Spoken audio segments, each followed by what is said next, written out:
আসসালামু আলাইকুম সবাইকে টিচিং টিউটর বাংলায় স্বাগতম। তো মডেলিং ইন বায়োলজির বেশ অনেকগুলো ক্লাস দেওয়া আছে আমার চ্যানেলে ইতিমধ্যে। তো আজকে আমি আরেকটা ক্লাস আপনাদের সাথে করাবো, সেটা হচ্ছে এটা একটি গুরুত্বপূর্ণ একটা অঙ্ক 2021 যারা পরীক্ষার্থী আছেন। তো এটা হচ্ছে 10 মার্কের একটা বড় প্রশ্ন। হ্যাঁ, তো খুবই গুরুত্বপূর্ণ, আমি আবার বলছি, তো অবশ্যই মনোযোগ সহকারে ক্লাসটা করবেন। তো আজকে এই ক্লাসটা একটু বড় হতে পারে, তো অবশ্যই সবাই ধৈর্য সহকারে ক্লাসটা করবেন।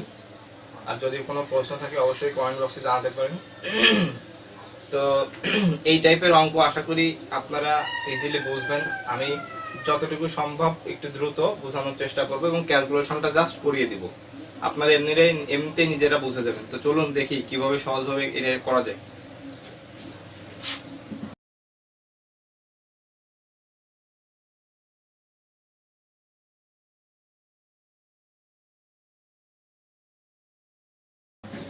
তো এখানে বলছে দেখেন, উদাহরণ সহ জনসংখ্যা বৃদ্ধির হারভেস্টিং মডেল ব্যাখ্যা করো। তার মানে এইখান থেকে হচ্ছে একটা অংশ, ওকে, আর এখান থেকে হচ্ছে এটা আরেকটা অংশ। তো এট ফার্স্ট আমাদের দেখাইতে হবে উদাহরণ সহ জনসংখ্যা। তো আমাদের দেখেন এখানে বলতে উদাহরণ সহ, তার মানে আমাদের কিন্তু হারভেস্টিং মডেলটা ব্যাখ্যা করতে হবে, দেন আমাদের একটা উদাহরণ দিতে হবে হারভেস্টিং মডেলিং এর। ঠিক আছে, তো সেটা কিভাবে দেখেন, আমরা এখানে লিখতে পারি সমাধান।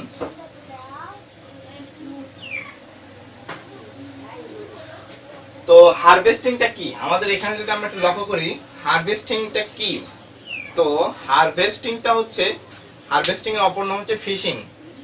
তো আমি যদি এক্সাম্পল দিই যে আপনার একটা পুকুর আছে এবং পুকুরে মাছ আছে অনেক, তো আপনি কি করেন, প্রতি সপ্তাহে জাল ফেলে কিছু বড় মাছ উঠায় নেন, আবার আর এক সপ্তাহ পরে আবার জাল ফেলে আবার কিছু বড় মাছ উঠায় নেন। তো আপনি একটা নির্দিষ্ট সময় পর পর কিছু মাছকে অপসারণ করতেছেন পুকুর থেকে। তো এই অপসারণটাকেই বলা হয় হারভেস্টিং বা ফিশিং। তার মানে আমরা সহজভাবে যদি বুঝি, হারভেস্টিং করা হচ্ছে, তার মানে এটাকে অপসারণ করা হচ্ছে। এখন যদি আমি বলি, কোন একটা কলকারখানায় আপনি কোন একটা জিনিসটাকে বর্জ্য নিষ্কাশন করতেছেন, তাহলে এটাকে আপনি কি বলবেন, ফিশিং বলবেন সহজভাবে। তো সহজভাবে এটা ফিশিং বলা যায়, কিন্তু আসলে ফিশিং এর একটা হচ্ছে যে একটা নির্দিষ্ট সময় পর পর অপসারণ করতে হবে। ঠিক আছে, এইটা। তো আমরা দেখেন এটাকে যদি লিখি, জনসংখ্যার ক্ষেত্রে লিখতে পারি কোন জনসংখ্যা হতে একটি নির্দিষ্ট জনসংখ্যা হতে একক সময়ে একটি নির্দিষ্ট পরিমাণ অংশ, একক সময়ে একটি নির্দিষ্ট পরিমাণ অংশ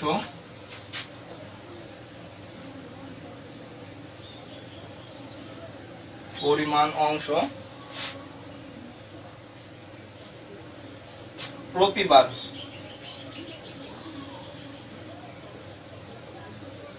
অপসারণ করাকে হারভেস্টিং বা ফিশিং বলে। এখন বলছে যে হারভেস্টিং মডেলটা আমাদের ব্যাখ্যা করতে হবে। আমরা কিন্তু উদাহরণটা দেয়নি, উদাহরণ লাস্টে দিব। তো আমি সহজভাবে যদি বলি, আমরা কিন্তু লজিস্টিক মডেলটা সবাই জানি। তো আমরা লিখতে পারি লজিস্টিক মডেল হতে জানি, লজিস্টিক মডেলটা কি ছিল, dn by dt equal rn into 1 minus n by k। এটা ছিল হচ্ছে লজিস্টিক মডেল। এখন এখানে লিখতে পারি হারভেস্টিং হার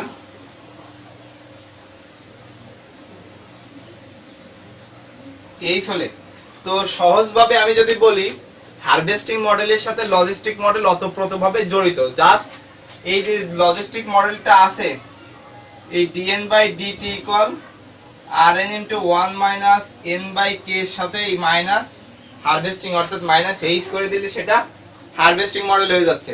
আবার এই এইচটাকে মুছে দিলে সেটা লজিস্টিক মডেল হয়ে যাচ্ছে। আবার লজিস্টিক মডেলের সাথে মাইনাস এইচ দিলে হারভেস্টিং মডেল হয়ে যাচ্ছে। তো এইটা হচ্ছে ব্যাপার, এটা আমরা 2 নম্বর সমীকরণ দিতে পারি। এখন এখানে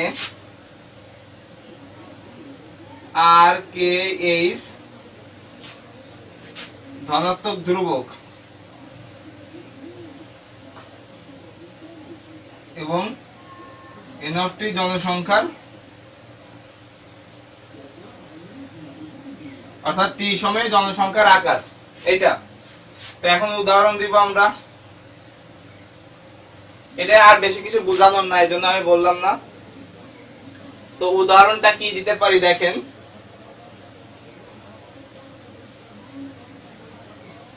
একজন লোক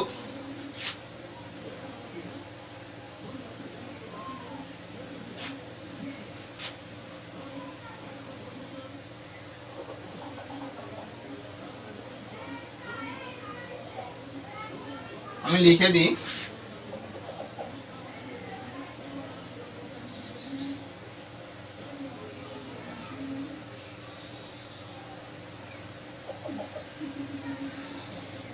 দেখেন একজন লোক তার বাড়ির পুকুরে মাছ চাষ করেন এবং একটি নির্দিষ্ট সময় মাছ শিকার করেন। তাহলে লোকটি মৎস্য শিকারকে গাণিতিক ভাবে প্রকাশ করতে হলে কি করবে?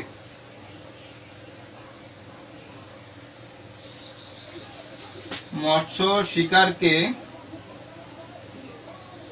গাণিতিক ভাবে প্রকাশ করতে চাইলে হারভেস্টিং মডেল, আমরা যেটা বলা হারভেস্টিং মডেল বা ফিশিং যেটা বলি হারভেস্টিং মডেল ব্যবহার করবে।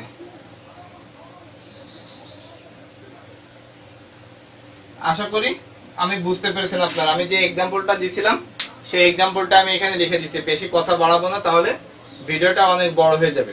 তো এইটা ছিল হচ্ছে আমাদের প্রথম অংশ, ঠিক আছে? তো এখানে আপনারা লিখে দিতে পারেন প্রথম অংশ, এটা ক্লিয়ার? তো এখন আমরা দেখবো যে হারভেস্টিং সহ জনসংখ্যা বিবেচনা করে থ্রেশহোল্ড, সাব থ্রেশহোল্ড ও সুপার থ্রেশহোল্ডটা কি। তো চলুন দেখি।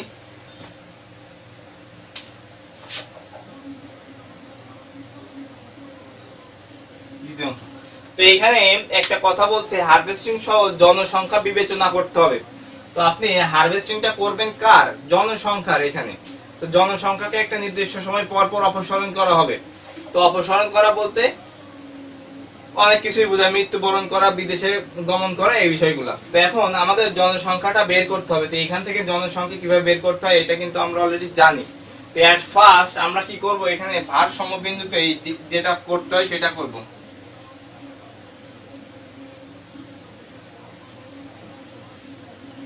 আমরা জানি ভারসাম্য বিন্দুতে dn/dt = 0, অর্থাৎ এটা সবসময় 0 হয়।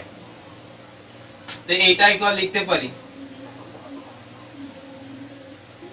এই মডেলিং এর সবথেকে বড় বিষয়টা হচ্ছে আপনি কত সহজে ক্যালকুলেশনটা করতে পারেন। আপনার কিচ্ছু আমি বুঝাই না দিলেও আপনি অঙ্ক করতে পারবেন, কিন্তু বোঝারও দরকার থাকে। তো ক্যালকুলেশনটা ফ্যাক্ট। আপনি মডেলিং বইয়ে দেখবেন যে 5টা অঙ্ক 5 টাইপের একটু ঘুরাই ফিরে দেওয়া আছে একই অঙ্ক।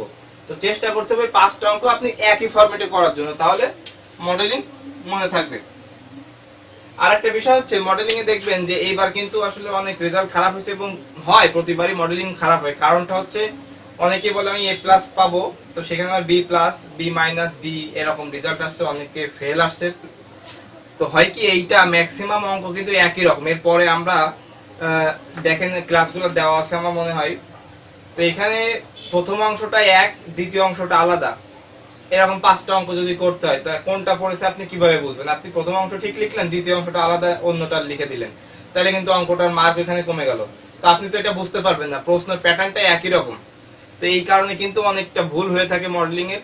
অনেকে মনে করে আমার ভালো রেজাল্ট হওয়ার কথা, খারাপ কেন হলো? তো এই ভুলটা কিন্তু আসলে হয়, ঠিক আছে? আর অনেক বড় বড় অঙ্ক, অনেক ক্যালকুলেশনে ভুল যেতে পারে, তো এই বিষয়। তো এট ফার্স্ট আমরা যেটা করতে পারি, এখান থেকে আমরা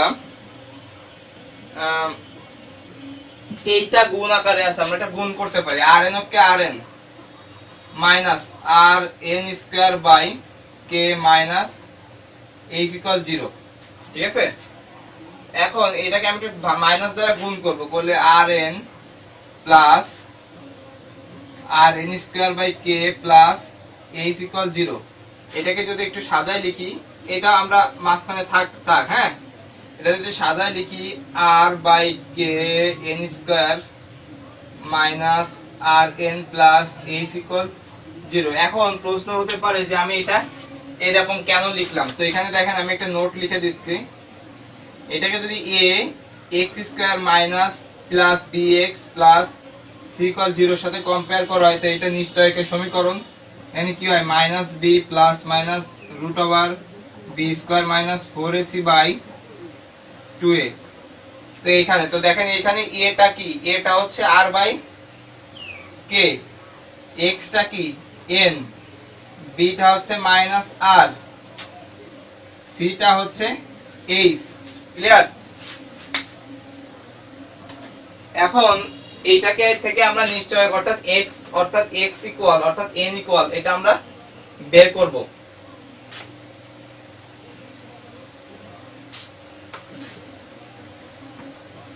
তো আপনাদের কাছে অনুরোধ থাকবে যে যারা 4th ইয়ারে তারা মডেলিং এর প্রিপারেশন নিতে থাকেন, তো আমি সবসময় একটা কথা বলি যে দেখেন আমার ইউটিউবের ফ্রি ক্লাস যারা পড়তে চান না আমার কাছে বা কারোর কাছে, আপনারা ইউটিউবের ফ্রি ভিডিও দেখে পাস করবেন, কোনো সমস্যা নাই, সন্দেহ নাই, পাস করে যাবেন। যারা অতি খুব ভালোভাবে পড়বেন তারা প্লাসও পেতে পারেন। তো কথা হচ্ছে একটা ফ্রি জিনিস আর আপনাকে কেউ একটা গুরুত্ব সহকারে একটা জিনিস বুঝাই দিবে, সেটার হিসাব আলাদা। সো আমার কাছে কথা থাকবে আপনারা ফ্রি ক্লাসগুলো করেন, প্লাস পাশাপাশি পেইড কোর্স বা আপনারা সরাসরি যদি কোনো টিচার বা ভাইদের কাছে পড়াশোনা করেন, এটা আপনাদের কাছে আমার সাজেস্ট থাকবে। ঠিক আছে? আর এই ক্লাসের মাধ্যমে আরেকটা কথা বলতে চাই, 3য় বর্ষে যারা আছেন তারা আসলে অনেকেই পড়াশোনা করতেছে না, আর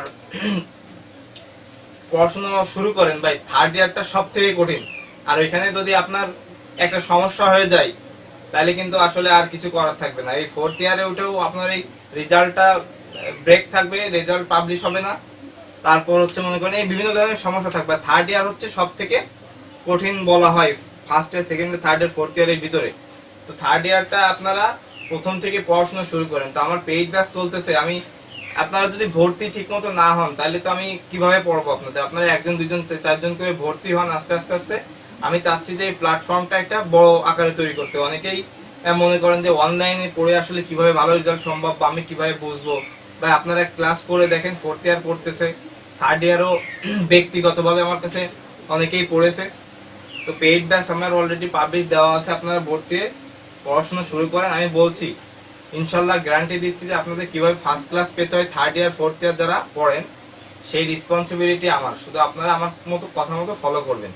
আর এরপর থেকে আস্তে আস্তে আমি 1st ইয়ার 2nd ইয়ারদেরও পড়ানো শুরু করব, বাট একটু লেট হবে, কারণ আমি চাচ্ছি একটু সুন্দর করে সবকিছু গুছাই নিয়ে আসতে। কারণ একবারে যদি আমি সবকিছু করি তাহলে সেইগুলার যে ক্লাসগুলার বা পড়ানোগুলার যে একটা কোয়ালিটি থাকে, ওই কোয়ালিটিটা কিন্তু আসলে ভালো হয় না।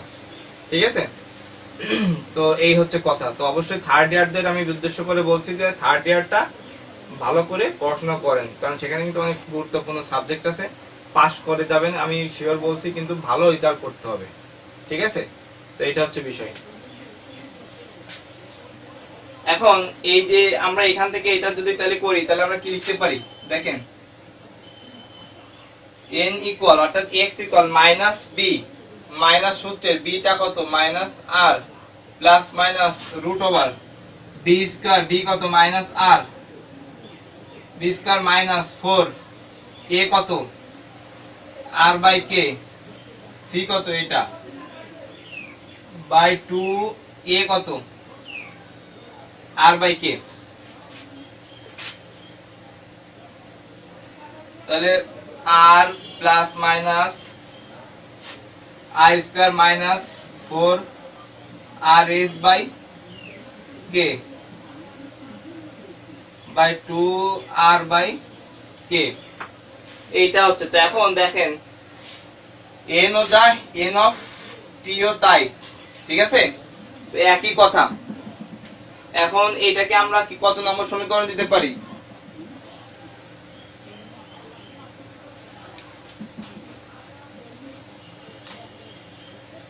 এইখানে আমরা যেটা পেয়েছিলাম এটাকে দিব 3 নম্বর সমীকরণ।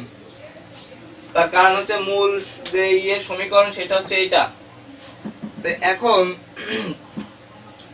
আমরা যেটা পেলাম এটা হচ্ছে এই, তো এই যে এই সমীকরণ দুইটা মনে রাখবেন, আমাদের কিন্তু অনেক জায়গায় এই সমীকরণ লাগবে, তো আমি মুছে দিচ্ছি, আপনারা মাথায় রাখবেন।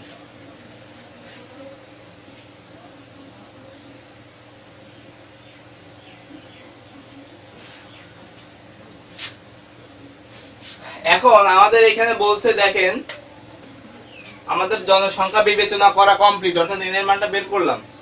এখান থেকে বলছে যে থ্রেশহোল্ড, তারপর হচ্ছে সাব থ্রেশহোল্ড, আর একটা হচ্ছে সুপার থ্রেশহোল্ড ক্ষেত্রে ব্যাখ্যা করতে হবে।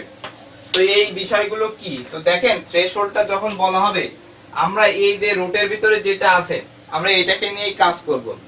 তো সেটাকে আমরা যদি কি করি, ধরি মনে করেন ডি, ধরি D equal r square minus 4rh ভাগ কে, এটাকে আমরা ডি ধরলাম, ঠিক আছে, রুট সব বাদে, রুটের ভিতরেরটা। তো এই থ্রেশহোল্ডটা বলা হয় ডি ইকুয়াল 0, সাব থ্রেশহোল্ড বলা হবে ডি লেস দ্যান 0, আর super threshold d greater than 0, এগুলাকে বলা হয়। আশা করি বুঝতে কোনো সমস্যা নাই।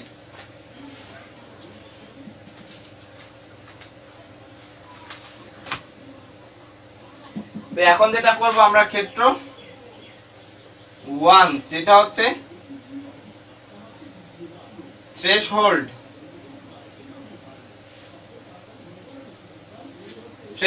দেখেন আমি বললাম প্রথমটা হচ্ছে d ইকুয়াল 0, তো আমরা লিখতে পারি যখন d ইকুয়াল 0 তখন এই যে সমীকরণটা আছে এটা কি হবে, r square minus 4rh by k equal 0। তো এখান থেকে আমরা হারভেস্টিং হারটা বের হই এইচটা বের করব, সেটা কিভাবে করতে পারি দেখেন।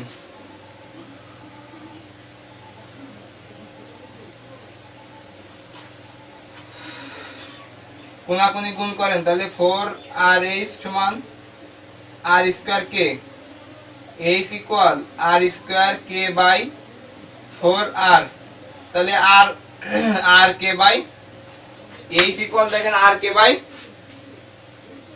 4 হচ্ছে, ঠিক আছে। তো এখানে আপনারা লিখতে পারেন,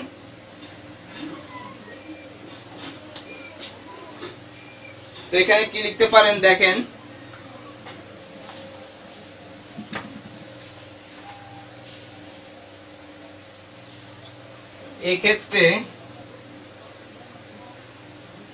এই ক্ষেত্রে হারভেস্টিং হার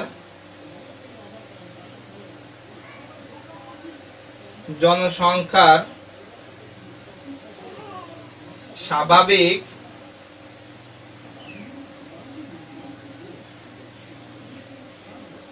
বৃদ্ধি হারের সর্বাধিক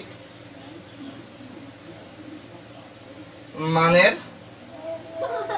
সমান। এক্ষেত্রে 3 নংয়ের দুটি সমান মূল বিদ্যমান, ফলে একটি মাত্র ভারসাম্য বিন্দু কে ইকুয়াল n/2 পাওয়া যায়। তো দেখেন আমি এই কথাটা লিখলাম এখানে, সেটা হচ্ছে বলছে এই ক্ষেত্রে হারভেস্টিং হার জনসংখ্যার স্বাভাবিক বৃদ্ধি হারের সর্বাধিক মানের সমান।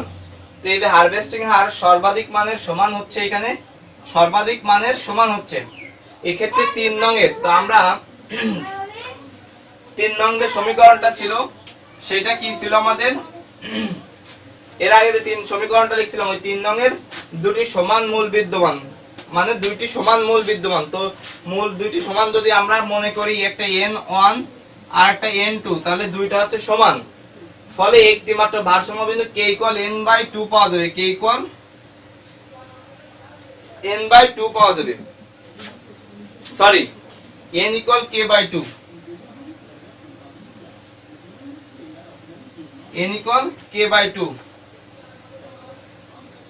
তাহলে n ইকুয়াল যদি k/2 হয় তাহলে n1 n2 ইকুয়াল k/2 হবে, যেহেতু বলছে যে সর্বাধিক মান, এই ক্ষেত্রে 3 নংয়ের দুটি সমান মূল বিদ্যমান। এখন কি করতে পারি আমরা, তো আমরা লিখতে পারি এখানে দেখেন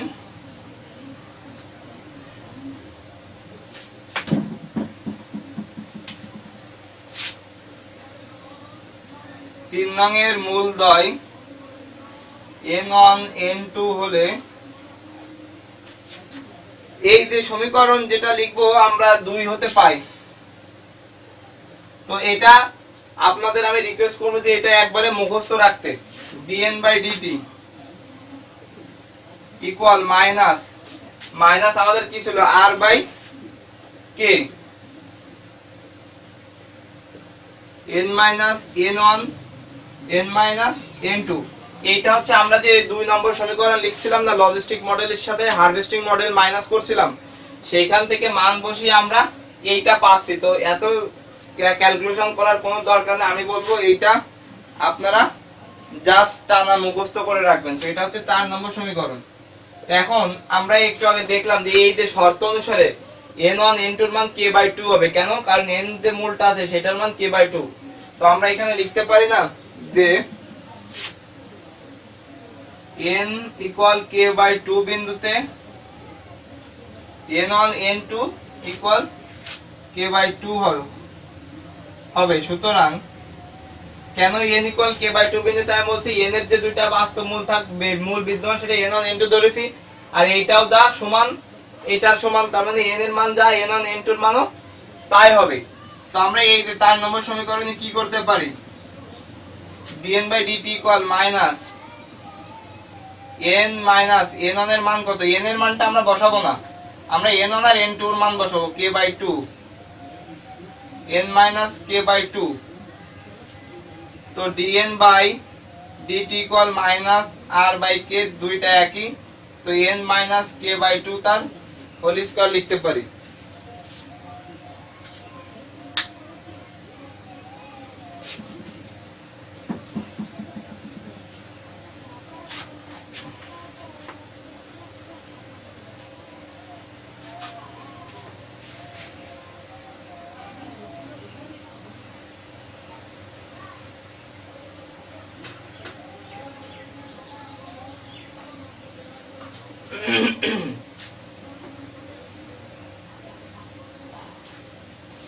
তো এখন এটাকে যদি আমরা ক্যালকুলেশন করি তাহলে কি হয়, এই যে n এর অংশটা আমরা কি করব, dn এর সঙ্গে নিয়ে চলে আসব।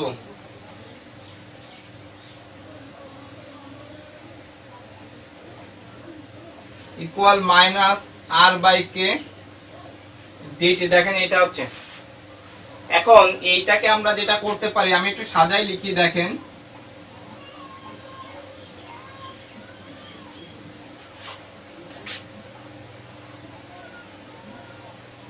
এটা হচ্ছে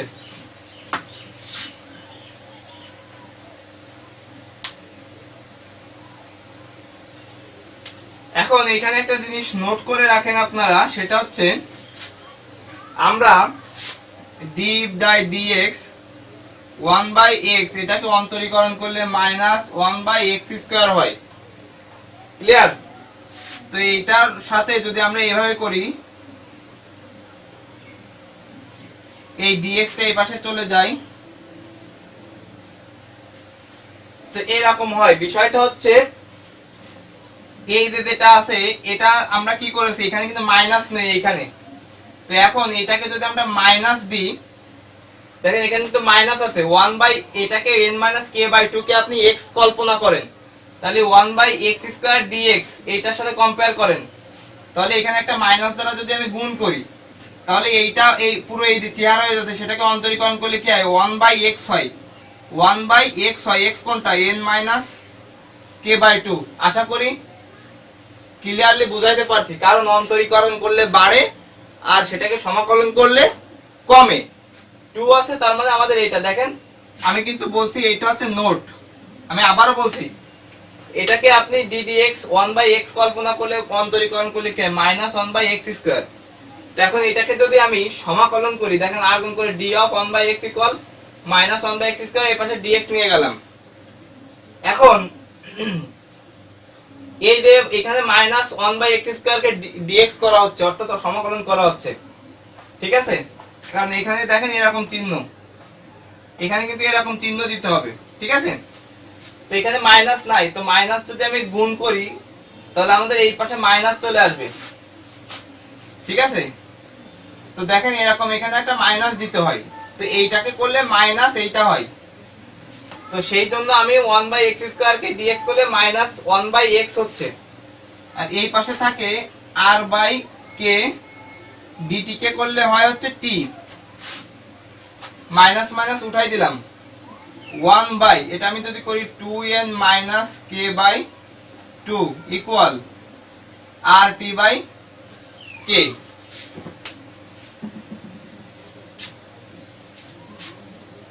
এখান থেকে আমরা n এর মানটা বের করব। একের বেশি ভগ্নাংশ একটা অংশে থাকলে উল্টায় দিতে হয়, তাহলে কি হয় 2/2n - k equal rt/k। n এর মান গুণ করবে এটা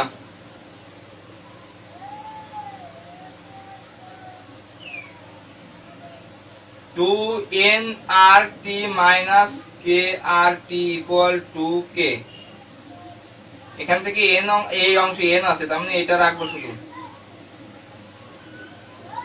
2k + krt, এখান থেকে n রাখবো আর 2rt এই পাশে ভাগ করে দেব সবার নিচে।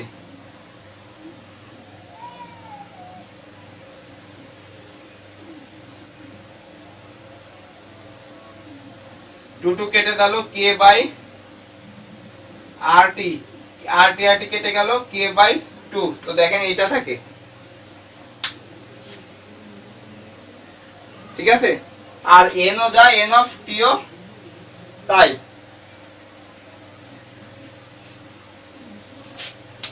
তো এইটা হচ্ছে বিষয়। এখন এইখানে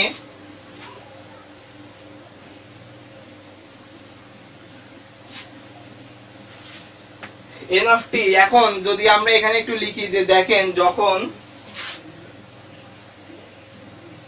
যখন বলা হচ্ছে t n of 0, n of 0 বলা হচ্ছে, দেখেন এটা একটু ভালো করে লক্ষ্য করেন। কেন n অফ 0 যখন হচ্ছে তখন এইটা হচ্ছে 0 প্লাস k/2, কারণ এটা হরে যদি 0 থাকে তো আপনারা অনেকে মনে করতে পারেন যে 0 থাকলে সেটা তো আসলে অনির্ণয়ক আকার, সেটা হয় না। তো এইখানে এর হিসাবটা হচ্ছে কি দেখেন, যখন জনসংখ্যা 0 হবে, ঠিক আছে, টির মানটা 0, তখন টির মানটা 0, এটা অনির্ণয়ক আকার। তো যখন টির মান 0 অর্থাৎ জনসংখ্যা যখন 0, তো সেখানে তো একজন জনসংখ্যা থাকতে পারে না। জনসংখ্যা 0 মানে শুধুই 0, সেখানে আর কোনো কিছু নাই। তো সেই জন্য এইটা আমাদের ভগ্নাংশের আকারে ভাগ করা না গেলেও আমরা এই পুরো অংশটাকে 0 ধরি। তো এখানে যখন 0 হচ্ছে তখন k/2 হচ্ছে, ঠিক আছে, পরিবেশন সহন ক্ষমতা অর্ধেক হচ্ছে। তো আমরা এটা কি করতে পারি, ভগ্নাংশটা এটা থেকে ছোট ধরতে পারি, তার মানে n অফ 0 k/2, এই দুইটা আমরা ধরতে পারি। তো যখন n অফ 0 k/2, তখন n অফ t ইকুয়াল কি হবে, n of t equal k/2 হবে, আর tan stand to the k/2 একই কথা, ওই ইকুয়াল একই কথা, এটা ইকুয়াল মনে করেন, কারণ n of t equal k/2। আবার যখন, সরি এটা ভুল বললাম, এটা তো ভগ্নাংশ, এটা তো ছোট, এটা এরকম হবে প্রথমে, ওকে। এবার যদি এর উল্টোটা হতো তাহলে কি হতো, n of 0 greater than k/2 যদি আমরা মনে করতাম তাহলে কি হতো, sorry n of 0 less than k/2 যদি মনে করতাম তাহলে তখন কি হতো দেখেন, তখন আমাদের কি হতো, n of t tan stand 0 হতো। তো এটা মাথায় রাখবেন ভালো করে। তো এখানে আমি আর কিছু বোঝাচ্ছি না, এটার উল্টোটা করে দিলাম জাস্ট। তো এটা গেল আমাদের থ্রেশহোল্ডের ব্যাপারটা। এখন আমাদের আছে সাব থ্রেশহোল্ড। এখন আমরা যেটা করব, সাব থ্রেশহোল্ড ক্ষেত্র 2, সাব থ্রেশহোল্ড এখন সাব থ্রেশহোল্ডটা কি? তো দেখেন যখন আমি বলছিলাম ডি লেস দ্যান 0, তখন আমরা কি এইটা সমান 0 ধরবো।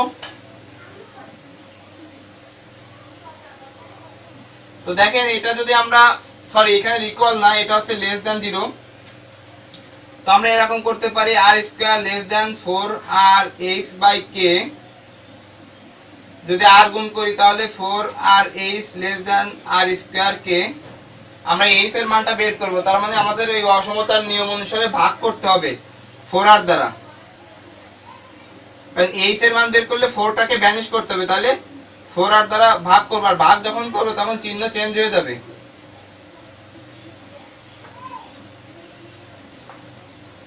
এটা কেটে যাচ্ছে, h greater than r k by 4 হচ্ছে, দেখেন h greater than r k by 4। তো এখন এখানে কিছু একটু ব্যাখ্যা দেওয়া আছে, আমি এটা জাস্ট লিখবো না, আমি শুধু মুখে বলে দিব আপনাদের। তো দেখেন বলছে এই ক্ষেত্রে হারভেস্টিং হার, আপনারা নোট করে নেবেন, আমি আস্তে আস্তে বলছি, অর্থাৎ এই ক্ষেত্রে হারভেস্টিং হার সর্বাধিক স্বাভাবিক বৃদ্ধি হার অপেক্ষা বৃহত্তর। আবার বলছি, এই ক্ষেত্রে হারভেস্টিং হারটা সর্বাধিক স্বাভাবিক বৃদ্ধি হার অপেক্ষা বৃহত্তর, অর্থাৎ জনসংখ্যা যে স্বাভাবিক হারে বৃদ্ধি পাচ্ছে তার থেকে বেশি হারভেস্টিং হচ্ছে। 3 নিশ্চয়ক ঋণাত্মক, 3 নিশ্চয়কটা আমরা এটা পাচ্ছিলাম, এটা কি এখানে ছোট না আর কে বাই 4 নিশ্চয়কটা, তাহলে ঋণাত্মক, অর্থাৎ ছোট মনে করতেছি, বিদায় 3 কোনো বাস্তব মূল নেই, ফলে এই ক্ষেত্রে কোনো ভারসাম্য বিন্দু বিদ্যমান নয়। বাস্তব মূল না থাকলে ভারসাম্য বিন্দু থাকবে না, এটা গেল একটা কথা। তারপর বলছে অতএব এই ক্ষেত্রে n অফ 0 এর মান যাই হোক না কেন, সসীম সময় পর n অফ t এর মানটা শূন্য হবে। এইটা আমি এত কিছু লিখবো না, এবার আমরা ক্ষেত্র 3 দেখাবো।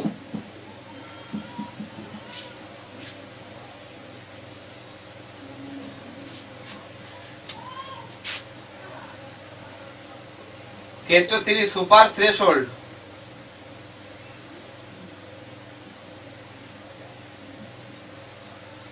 তো যখন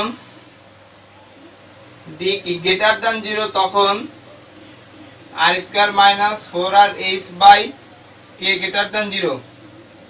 তো আগেরটা লেস দ্যান 0 ছিল, আমাদের গ্রেটার দ্যান বেরিয়েছিল, এই যে এবার গ্রেটার দ্যান 0, তাহলে h less than r k by 4, just চিহ্নটা চেঞ্জ হয়ে যাবে, এই জন্য আমি একবারে করলাম।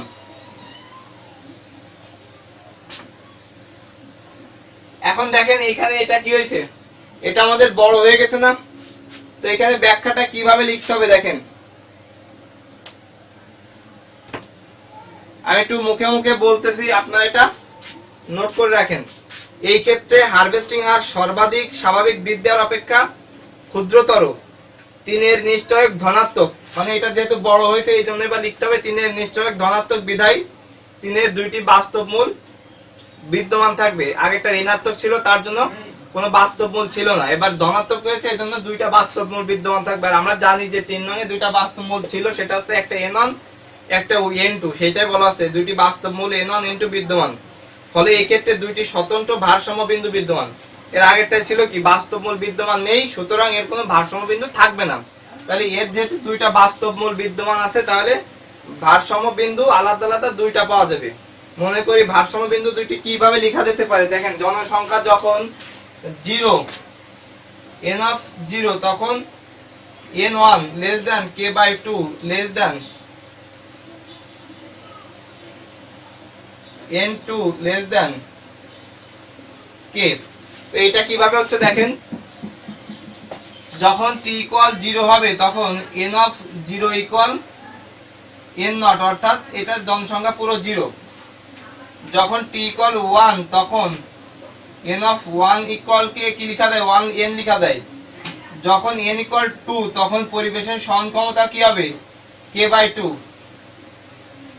ঠিক আছে, তো এখানে আমরা যখন n1 2 হবে তখন আমাদের এরকম হয় n2 হয়, আর এটার মাঝামাঝি সময়ে আমাদের পরিবেশের সহন ক্ষমতা অর্ধেক হয়ে যায়। এটা গেল।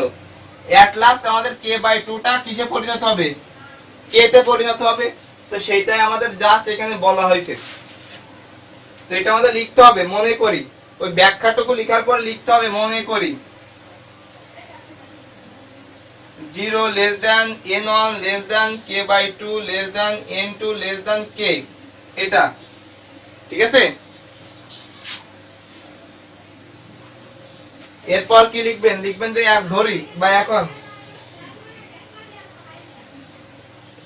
এখন 2 এর উভয় পক্ষকে n এর সাপেক্ষে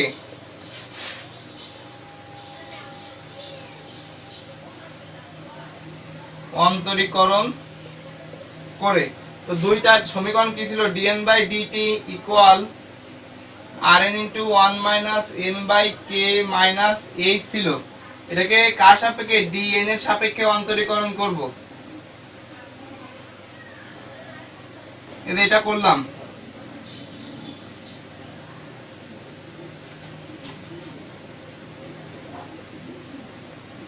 এটা যদি আমি একটু ভেঙে করি, তো এটা আমি প্রথমে গুণ করে দিই rn কে rn minus rn square by k minus h। তো এটা করলে আমাদের থাকে r minus 2rn by k, এখানে কোনো n নাই, তার মানে এটা শূন্য হয়ে যাবে।